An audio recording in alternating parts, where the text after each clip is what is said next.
nahulog sa aeroplano, patay. Isang kapitan ng barko, nahulog sa dagat, Patay. Isang matanda, tumatawid sa kalye ng Taft Avenue. Patay. Hindi, Nasagasaan. patay. Isang sanggol, tumatawid sa rilis ng tren ng Quiapo. Hindi, buhay. Sapagkat walang nagdaang tren. Tinatawanan nila si Mr. P. Ba, okay yan. Okay yan. Ano na ako, nakakasigurado ako, may tatawa, miski walang pants. At mula naman sa Bulacan, isang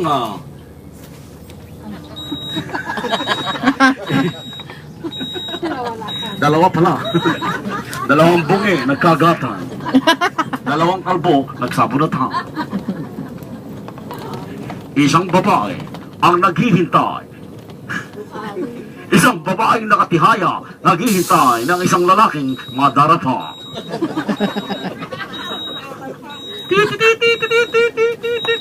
Mula naman doon sa Mandaluyong, Metro Manila, isang lalaki naputulan ng isang kamay.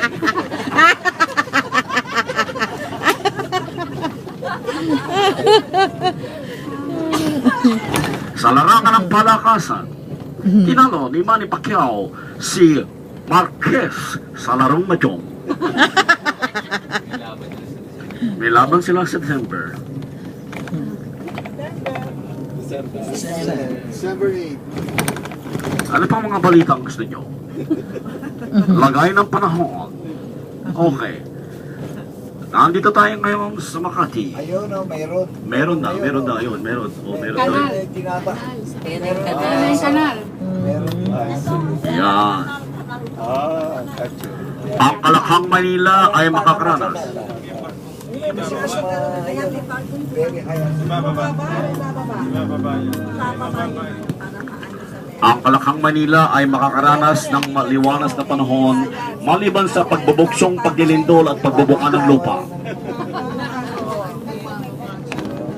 In Makati, it's 20 degrees Celsius. Quezon City, 25 degrees Celsius.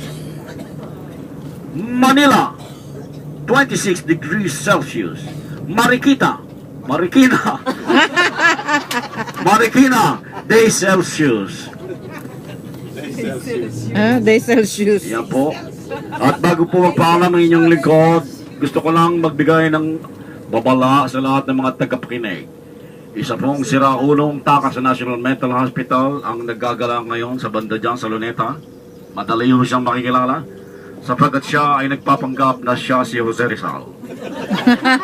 Yan po mga balita ngayon. Ito po ang inyong lingkod, the Sublime Paralytic Apolinario Mabini.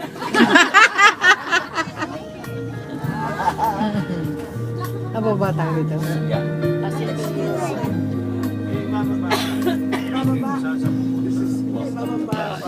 Yan magaling Pilipino, di ba? Ganun, puro balang nakakatinan. Bababa. Bababa. Oh. Bababa. Bababa. Yeah, puro ba. Sabi ng Amerikano, bakit matagalog? Puro ba, Kung si, salita. Pilipino dyan. kung si Ai pa. Bakit naman yan ang ano ang ngipin? Marami kasi ng tao dyan. Oo. Saan lalabas sila?